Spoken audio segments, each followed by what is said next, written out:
ಡಾಲಾಯ್ತ್ ಅವರ ಸಾರಥ್ಯದಲ್ಲಿ the Friday times news.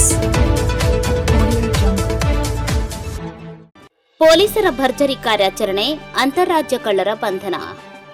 ನಗರದಲ್ಲಿ ನಡೆದ ಮನೆ ಕಳ್ಳತನ ಪ್ರಕರಣವನ್ನು ಗಂಭೀರವಾಗಿ ಪರಿಗಣಿಸಿ ಆರೋಪಿಗಳನ್ನು ಪತ್ತೆ ಮಾಡಲಾಗಿದ್ದು, ಈ ಪ್ರಕರಣವನ್ನು ಭೇದಿಸಲು ವಿಶೇಷ ತಂಡ ರಚಿಸಿ 3 ಆರೋಪಿಗಳನ್ನು ಬಂಧಿಸಲಾಗಿದೆ ಎಂದು ಎಸ್ಪಿ ಬಿಎಸ್ ನೇಮಗೌಡ ಹೇಳಿದರು.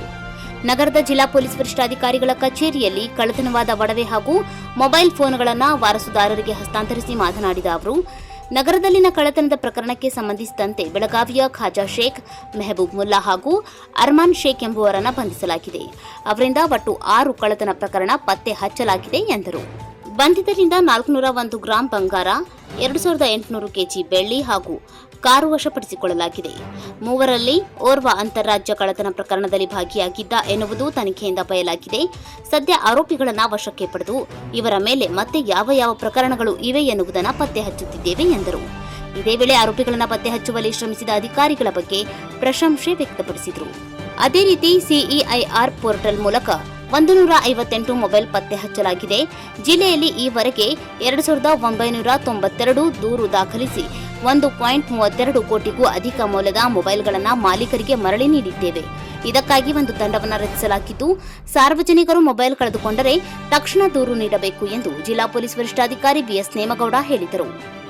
ಗದಗ ಜಿಲ್ಲಾ ಪೊಲೀಸ್ ವತಿಯಿಂದ ಈ ಮೊಬೈಲ್ ಏನು ಕಳ್ಕೊಂಡಿರ್ತಾರೆ, ಕೆಲವು ಕಳ್ಳತನ ಕೂಡ ಆಗಿರ್ತದೆ, ಅಂಥ ಪ್ರಕರಣಗಳನ್ನು ಪತ್ತೆ ಮಾಡಿ ಸಾರ್ವಜನಿಕರಿಗೆ ಹಿಂದಿರುಗಿಸಲಿಕ್ಕೆ ವಿಶೇಷವಾದ ಕ್ರಮವನ್ನು ನಾವು ತೆಗೆದುಕೊಂಡಿದ್ದೀವಿ. ಮೊದಲು ನಾವು ಮೊಬಿಪೈ ಅನ್ನುವಂಥ ಒಂದು ಆ್ಯಪನ್ನು ಮಾಡಿ ಅದರ ಮುಖಾಂತರ ಮಾಡ್ತಿದ್ವಿ.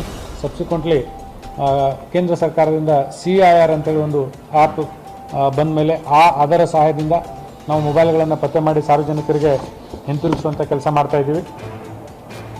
ಒಟ್ಟಾರೆಯಾಗಿ ಕಳೆದ 2023ನೇ ಸಾಲಿನ ಫೆಬ್ರವರಿಯಿಂದ ಇಲ್ಲಿವರೆಗೆ ನಾವು ಟೋಟಲ್ 880 ಮೊಬೈಲ್ಗಳನ್ನು ವಶಪಡಿಸಿಕೊಂಡು ಸಾರ್ವಜನಿಕರಿಗೆ ಹಿಂದಿರುಗಿಸಿದ್ದೀವಿ. ಅದರ ಒಟ್ಟು ಮೌಲ್ಯ ಸುಮಾರು 1,32,67,000 ರೂಪಾಯಿ, 67,658 ರೂಪಾಯಿ ಆಗ್ತದೆ. ಸೊ ಇದು ಒಟ್ಟು ಮೊಬೈಲ್ಗಳು. ಇವತ್ತು ನಾವು ಸಾರ್ವಜನಿಕರಿಗೆ ಮರಳಿ ಕೊಡ್ತಾ ಇರೋದು ಒಟ್ಟು 158 ಮೊಬೈಲ್ಗಳು. ಅವುಗಳ ಒಟ್ಟು ಕಿಮ್ಮತ್ ಸುಮಾರು 25,28,000 ರೂಪಾಯಿ ಆಗ್ತದೆ. ಇದರಲ್ಲಿ ಸೆನ್ ಪೊಲೀಸ್ ಠಾಣೆಯಲ್ಲಿ ವರದಿಯಾದ 7 ಪ್ರಕರಣಗಳು, ರೋನ್ ಪೊಲೀಸ್ ಠಾಣೆಯಲ್ಲಿ ವರದಿಯಾದ 40 ಪ್ರಕರಣಗಳು, ಬೆಟಗೇರಿ ಪೊಲೀಸ್ ಠಾಣೆಯಲ್ಲಿ ವರದಿಯಾದ 5 ಪ್ರಕರಣಗಳು, ಎಕ್ಸ್ಟೆನ್ಷನ್ ಪೊಲೀಸ್ನಲ್ಲಿ ವರದಿಯಾದ 10 ಪ್ರಕರಣಗಳು, ಲಕ್ಷ್ಮೇಶ್ವರ ಪೊಲೀಸ್ ಠಾಣೆಯಲ್ಲಿ ವರದಿಯಾದ 5 ಪ್ರಕರಣಗಳು, ಶಿರಹಟ್ಟಿ ಪೊಲೀಸ್ ಸ್ಟೇಷನ್ನಲ್ಲಿ ವರದಿಯಾದ 4 ಪ್ರಕರಣಗಳು, ಮುಂಡ್ರಿಗಿ ಪೊಲೀಸ್ನಲ್ಲಿ ವರದಿಯಾದ 25 ಪ್ರಕರಣಗಳು, ನರೇಗಲ್ ಪೊಲೀಸ್ ಠಾಣೆಯಲ್ಲಿ ವರದಿಯಾದ 5 ಪ್ರಕರಣಗಳು, ಟೌನ್ ಪೊಲೀಸ್ ಠಾಣೆಯಲ್ಲಿ ವರದಿಯಾದ 2 ಪ್ರಕರಣಗಳು, ರೂರಲ್ ಪೊಲೀಸ್ ಸ್ಟೇಷನ್ನಲ್ಲಿ ವರದಿಯಾದ 5 ಪ್ರಕರಣಗಳು, ನರಗುಂದ್ ಪೊಲೀಸ್ ಠಾಣೆಯಲ್ಲಿ ವರದಿಯಾದ 8 ಪ್ರಕರಣಗಳು ಮತ್ತು ಟೆಕ್ನಿಕಲ್ ಸೆಲ್ ನಿಮಗೆ ಮುಂಚೆನೂ ಕೂಡ ಹೇಳಿದೆ, ನಾವು ನಮ್ಮ ಆಫೀಸಲ್ಲೂ ಕೂಡ ಇದಕ್ಕೆ ಸಂಬಂಧಪಟ್ಟಂಗೆ ಫಾಲೋಅಪ್ ಮಾಡಲಿಕ್ಕೆ ಒಂದು ತಾಂತ್ರಿಕ ವಿಭಾಗವನ್ನು ಮಾಡಿದ್ವಿ. ಅಲ್ಲಿ ಕೂಡ ಒಟ್ಟು 32 ಪ್ರಕರಣಗಳನ್ನು ನಾವು ದಾಖಲಿಸಿಕೊಂಡಿದ್ದೀವಿ. ಹೀಗಾಗಿ ಒಟ್ಟು ಈ 158 ಮೊಬೈಲ್ಗಳನ್ನು ಇವತ್ತು ನಾವು ವಶಪಡಿಸಿಕೊಂಡು ಸಾರ್ವಜನಿಕರಿಗೆ ಅವರವರು ಯಾರು ಅದರ ಮಾಲೀಕರಿದ್ದಾರೆ ಅವರಿಗೆ ನಾವು ಮರಳಿ ಕೊಡ್ತಾ ಇದ್ದೀವಿ. ಈ ಎಲ್ಲ ಕೆಲಸಗಳಲ್ಲಿ ಮೊಬೈಲ್ ಪತ್ತೆ ಮಾಡೋದ್ರಲ್ಲಿರ್ಬೋದು, ಈ ಏನು ಪ್ರಾಪರ್ಟಿ ಅಫೆನ್ಸನ್ನು ಪತ್ತೆ ಮಾಡಿದ್ದಾರೆ ನಮ್ಮೆಲ್ಲ ಅಧಿಕಾರಿ ಸಿಬ್ಬಂದಿಯವರು, ಇವರಿಗೂ ಕೂಡ ನಾನು ಪ್ರಶಂಸನಾ ಪತ್ರ ಮತ್ತು ಸೂಕ್ತ ಬಹುಮಾನವನ್ನು ಇಲಾಖೆಯಿಂದ ನೀಡಲಿಕ್ಕೆ ಎಲ್ಲ ಕ್ರಮಗಳನ್ನು ತೆಗೆದುಕೊಳ್ತೀನಿ. ಅಲ್ಲಿಂದ ಇಲ್ಲಿವರೆಗೆ ಫೆಬ್ರವರಿ 2023ರಿಂದ ಇಲ್ಲಿವರೆಗೆ ಇವತ್ತಿಂದ ಇದೆಲ್ಲ 158 ಮೊಬೈಲ್ಗಳು, 25,28,000 ಕಿಮ್ಮತ್ತು ಟೋಟಲ್.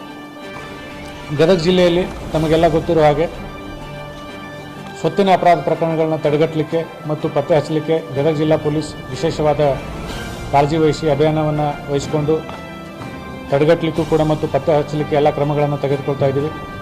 ಅದು ತಾಂತ್ರಿಕವಾಗಿರ್ಬೋದು ಮತ್ತು ಭೌತಿಕವಾಗಿರ್ಬೋದು ಈ ಕಾರ್ಯವನ್ನು ಮಾಡ್ತಾ ಇದ್ದೀವಿ. ಅದೇ ರೀತಿ ದಿನಾಂಕ 27/5/2024ರಂದು ಗದಗ ಶಹರ ಠಾಣಾ ವ್ಯಾಪ್ತಿಯಲ್ಲಿ ಶ್ರೀ ಶೇಖರಗೌಡ ತಂದೆ ಬಸನಗೌಡ ಪಾಟೀಲ್, ಸಾಕಿನ್ ಗಣೇಶ್ ನಗರ, ಇವರು ಅಂದರೆ ಗಣೇಶ್ ನಗರ ಏರಿಯಾದವರು, ಇವರ ಮನೆ ಕಳ್ಳತನ ಆಗಿತ್ತು. ಈ ಬಗ್ಗೆ ಗದಗ ಶಹರ ಠಾಣೆಯಲ್ಲಿ ಅಪರಾಧ ಕ್ರಮಾಂಕ 67/2024ರಂತೆ ಪ್ರಕರಣ ದಾಖಲಾಗಿ ತನಿಖೆಯಲ್ಲಿತ್ತು. ಈ ಪ್ರಕರಣಕ್ಕೆ ಸಂಬಂಧಪಟ್ಟಂತೆ 3 ಜನ ಆರೋಪಿತರನ್ನು ವಶಪಡಿಸಿಕೊಂಡು ವಿಚಾರಣೆ ಮಾಡಲಾಗಿ ಒಬ್ಬರು ಖಾಜಾ ಉರ್ಫ್ ಶೇಖ್, ತಂದೆ ರಫೀಕ್ ಸೈಯದ್, ಸುಮಾರು 34 ವರ್ಷ, ಕಾರ್ ಚಾಲಕ ಉದ್ಯೋಗ, ಬೆಳಗಾವಿ ವೈಭವ ನಗರದ ನಿವಾಸಿ, ಹಾಗೂ ಅರ್ಮಾನ್ ತಂದೆ ಇರ್ಫಾನ್ ಶೇಖ್ ಸುಮಾರು 19 ವರ್ಷ, ಕೂಲಿ ಕೆಲಸ ಉದ್ಯೋಗ. ಈತನು ಕೂಡ ಬೆಳಗಾವಿಯ ವೈಭವ್ ನಗರದವನು. ಅದೇ ರೀತಿ ಮೆಹಬೂಬ್ ತಂದೆ ಇಬ್ರಾಹಿಂ ಮುಲ್ಲಾ, ಸುಮಾರು 18 ವರ್ಷ ವಯಸ್ಸು, ಕೂಲಿ ಕೆಲಸ. ಈತನು ಕೂಡ ಬೆಳಗಾವಿಯ ವೈಭವ್ ನಗರದ ಸತ್ಯಸಾಯಿ ಕಾಲೋನಿಯವನು. ಈ 3 ಜನರನ್ನು ವಶಪಡೆದುಕೊಂಡು ವಿಚಾರಣೆ ಮಾಡಲಾಗಿ ಇವರು ಗದಗ್ ನಗರದ ವ್ಯಾಪ್ತಿಯಲ್ಲಿ ಸುಮಾರು 6 ಪ್ರಕರಣಗಳನ್ನು ಅಪರಾಧ ಮಾಡಿರುವುದು ತಿಳಿದು ಬಂದಿದೆ. ಇದಕ್ಕೆ ಸಂಬಂಧಪಟ್ಟಂತೆ ಒಟ್ಟು 20,29,500 ರೂಪಾಯಿ ಕಿಮ್ಮತ್ತಿನ 401 ಗ್ರಾಂ ಬಂಗಾರದ ಆಭರಣಗಳನ್ನು ಹಾಗೂ 2,80,000 ರೂಪಾಯಿ ಕಿಮ್ಮತ್ತಿನ 2 kg 800 ಗ್ರಾಂ ಬೆಳ್ಳಿ ಸಾಮಾನುಗಳನ್ನು ಮತ್ತು ಈ ಆರೋಪಿತರು ಕೃತ್ಯಕ್ಕೆ ಬಳಸ್ತಿರ್ತಕ್ಕಂಥ ಒಂದು ಕಾರು 1,50,000 ರೂಪಾಯಿ ಕಿಮ್ಮತ್ತಿಂದು ಇವುಗಳನ್ನೆಲ್ಲ ವಶಪಡಿಸಿಕೊಂಡು ಅವರನ್ನು ಮುಂದಿನ ತನಿಖೆ ಕೈಗೊಳ್ಳಲಾಗ್ತಾ ಇದೆ. ವಿಚಾರಣೆ ಸಮಯದಲ್ಲಿ ಈ ಪ್ರಕರಣದ ಕೆಲವು ಆರೋಪಿತರು ಈಗಾಗಲೇ ಬೆಳಗಾವಿ ಜಿಲ್ಲೆ ಮತ್ತು ಬಳ್ಳಾರಿ ಜಿಲ್ಲೆ ಆಮೇಲೆ ಆಂಧ್ರ ಪ್ರದೇಶದ ಕೆಲವು ಪ್ರದೇಶಗಳಲ್ಲಿ ಕಳ್ಳತನ ಮಾಡಿರುವುದು ವಿಚಾರಣೆ ವೇಳೆ ತಿಳಿದು ಬಂದಿದೆ. ಈಗಾಗಲೇ ಕೆಲವು ಪ್ರಕರಣದಲ್ಲಿ ಇವರು ಆರೋಪಿತರಿದ್ದಾರೆ. ಇನ್ನೂ ಕೆಲವು ಪ್ರಕರಣಗಳನ್ನು ಮಾಡಿರುವುದಕ್ಕೆ ತಿಳಿದು ಬಂದಿರುವುದರಿಂದ ನಾವು ಸಂಬಂಧಪಟ್ಟ ಅಧಿಕಾರಿಗಳಿಗೆ ಈ ಕುರಿತು ಮಾಹಿತಿ ನೀಡ್ತೀವಿ. ಮತ್ತು ಈಗಾಗಲೇ ಏನಾದರೂ ಬೇಲ್ ಕ್ಯಾನ್ಸಲೇಷನ್ ಇರ್ಬೋದು, ವಾರಂಟ್ಗಳು ಪೆಂಡಿಂಗ್ ಇದ್ದರೆ ಆ ಬಗ್ಗೆ ಕೂಡ ಸಂಬಂಧಪಟ್ಟ ಅಧಿಕಾರಿಗಳಿಗೆ ಮಾಹಿತಿ ನೀಡಿ ಇವರ ಮೇಲೆ ಸೂಕ್ತ ಕಾನೂನು ಕ್ರಮ ತೆಗೆದುಕೊಳ್ಳಲಿಕ್ಕೆ ಕ್ರಮ ಕೈಗೊಳ್ತೀವಿ. ಗದಗ ಜಿಲ್ಲೆಯ ಗದಗ ಗ್ರಾಮೀಣ ಪೊಲೀಸ್ ಠಾಣೆಯಲ್ಲಿ ದಿನಾಂಕ 9/11/2019 ಒಂದು ಕೊಲೆ ಪ್ರಕರಣ ದಾಖಲಾಗಿತ್ತು. ಇದರಲ್ಲಿ 498A ಮತ್ತು 302 IPC ಅಡಿಯಲ್ಲಿ ಅಂದರೆ ಏನು ಈ ಪ್ರಕರಣದ ಆರೋಪಿ ಇದ್ದಾರೆ ಈಶ್ವರಪ್ಪ ಮಹಲಿಂಗಪ್ಪ ಪೂಜಾರ್, ವಯಸ್ಸು ಆ ಟೈಮಲ್ಲಿ ಸುಮಾರು 44 ವರ್ಷ, ಬಸಾಪುರ್ ಗ್ರಾಮ, ಲಕ್ಷ್ಮೇಶ್ವರ್ ತಾಲೂಕು. ಈತನು ತನ್ನ ಪತ್ನಿ ಶಂಕರವ್ವ ಗಂಡ ಈಶ್ವರಪ್ಪ ಪೂಜಾರ್ ಆ ಸಮಯದಲ್ಲಿ ಸುಮಾರು 28 ವರ್ಷ, ಸಾಕಿನ್ ಬಸಾಪುರ್ ಲಕ್ಷ್ಮೇಶ್ವರ ತಾಲೂಕು.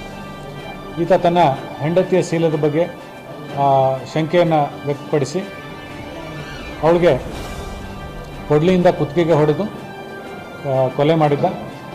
ಈ ಬಗ್ಗೆ ಗದಗ ಗ್ರಾಮೀಣ ಪೊಲೀಸ್ ಠಾಣೆ ಅಪರಾಧ ಕ್ರಮಾಂಕ 222/2019 ಪ್ರಕರಣ ದಾಖಲಾಗಿ ಆಗಿನ ಪೊಲೀಸ್ ಇನ್ಸ್ಪೆಕ್ಟರ್ ಆಗಿರ್ತಕ್ಕಂಥ ಕಪ್ಪತ್ನವರು ಇವರು ಈ ಪ್ರಕರಣದ ತನಿಖೆಯನ್ನು ಕೈಗೊಂಡಿದ್ದರು.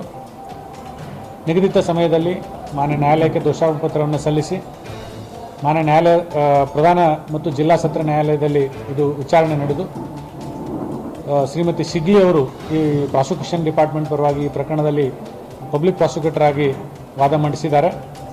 ಎಲ್ಲ ಸಾಕ್ಷ್ಯಾಧಾರಗಳನ್ನು ಪರಿಗಣಿಸಿ ಗೌರವಾನ್ವಿತ ಪ್ರಧಾನ ಜಿಲ್ಲಾ ಮತ್ತು ಸತ್ರ ನ್ಯಾಯಾಲಯ ಈ ಪ್ರಕರಣದಲ್ಲಿ ಶಿಕ್ಷೆಯನ್ನು ಪ್ರಕಟ ಮಾಡಿದೆ.